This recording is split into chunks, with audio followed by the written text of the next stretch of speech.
ఇది నవ్వించేది కాదు, ఒక చిన్న message to the society. Father, son, wife, grandson వీళ్ళ మధ్య జరుగుతున్న సంభాషణ. ఒకసారి దయచేసి మేమందరికీ చేతులెత్తి నమస్కరిస్తున్నాను. ఒక 4 minutes నా ఎందుకు దయవుంచి ఎవరు మాట్లాడద్దు, ఎవరు డిస్టర్బ్ చేయొద్దు. మీరు ఎన్నన్నా చెప్పండి, 1,00,000 చెప్పండి, నేను ఇక్కడ ఉండలేనండి, నేను మీతో కాపురం చేయలేను, మీ నాన్నగారి పద్ధతి అస్సలు బాగలేదు, ఎన్ని కష్టపెడుతున్నారు, ఎలాంటి మాట్లాడుతున్నారు, ఎంత బాధ పెడుతున్నారో ఎవరికి చెప్పండి. వద్దు, నేను నా బిడ్డ వాళ్ళ నుంచి వెళ్ళిపోతామండి. నా మాట విని సరోజ, ప్లీజ్ సరోజ, పెద్దవాడైపోయాడు, ఏదో చాదస్తం కింద మాట్లాడుతున్నాడు తప్ప ఆయన అట్లాంటి మాట్లాడేవాడు కాదు. మిమ్మల్ని ఎవరిని బాధ పెట్టాలని కాదు, మనం అంటే ఎంతో ఇష్టం. మీరు ఎన్నన్నా చెప్పండి, నేను మాత్రం భరించలేనండి, నేను వెళ్ళిపోతాను, నా బిడ్డను తీసుకుని నేను వెళ్ళిపోతాను. సరోజ, ప్లీజ్ సరోజ, నేను చెప్పేది విను, నా మాట విని సరోజ.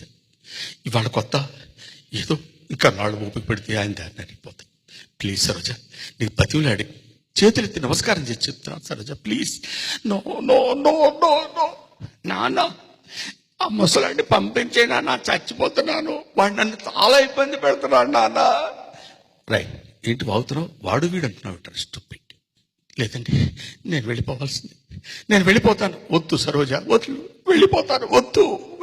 వద్దు సరోజ. అంతా విన్నానమ్మా,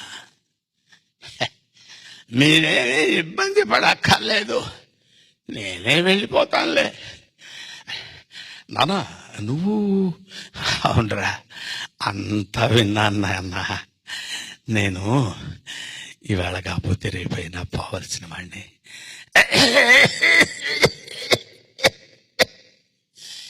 నన్ను ఏ అనాథ శరణాలయంలో నా చేరా, నేను వెళ్ళిపోతాను అంటే కాదు నాన్న. సరోజ, నేను ఏదో సరదాగా మాట్లాడుకుంటున్నాం తప్ప నీ మీద. ఒరే, మేము సాయం సంచలం, మీరు ఉదయ సంచలం. వద్దు నాన్న, నా మాట విను.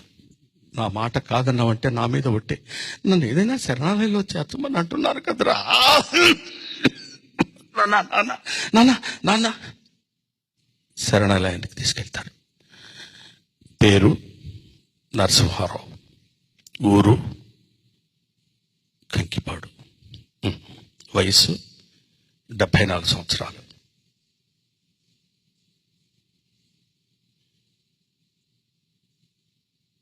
సూర్యనారాయణ కరెక్ట్గా 30 సంవత్సరాల క్రితం ఇక్కడ ఒక అనాథని మీరు దత్తత తీసుకున్నారు కదూ అని అక్కడున్న క్లర్క్ వాడితో అంటాడు. అన్నప్పుడు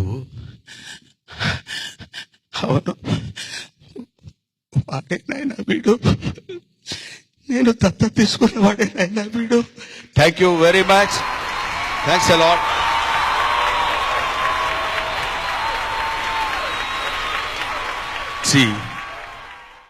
టైం రొటేట్స్.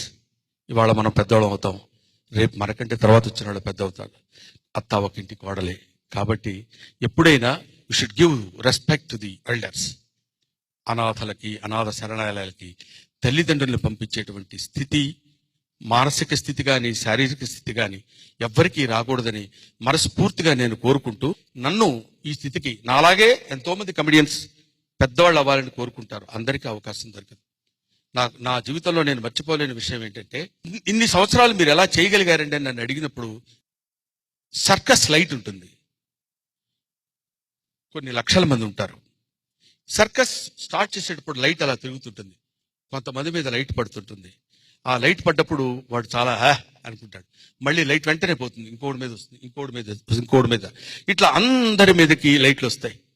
లైట్లు పడ్డవాడు మాత్రమే వెలుగులో ఉంటాడు, లైట్లు పడని వాడు వెలుగులోకి రాడు. అలాగా అందరి దగ్గర టాలెంట్ ఉంటుంది, కొంతమంది మీదనే లైట్ పడుతుంది. కాకపోతే నా జీవితానికి వచ్చేసరికి ఆ లైట్ తిప్పేసేవాడు బహుశా బీడీ కాల్చుకోవడానికి పక్కకి వెళ్ళాడు ఏంటో, చాలాసేపు టైం పట్టింది నాకు, అంతే. అంతకంటే నేనేం అనుకోవట్లేదు. నాకు ఈ అవకాశాన్ని కల్పించింది. మీ అందరికీ నా హృదయపూర్వక నమస్కారాలు చేసి, ఇలాగే నాలాగా చాలా మంది రావాలి, ఇలాగే గొప్ప వాళ్ళని కోరుకునే వాళ్ళు చాలా మంది ఉంటారు కాబట్టి నాకు తోచిన సాయం మూవీ ఆర్టిస్ట్ అసోసియేషన్ కి 5 lakhs డొనేట్ చేస్తూ మీ దగ్గర సెలవు తీసుకుంటాను. Thank you very much.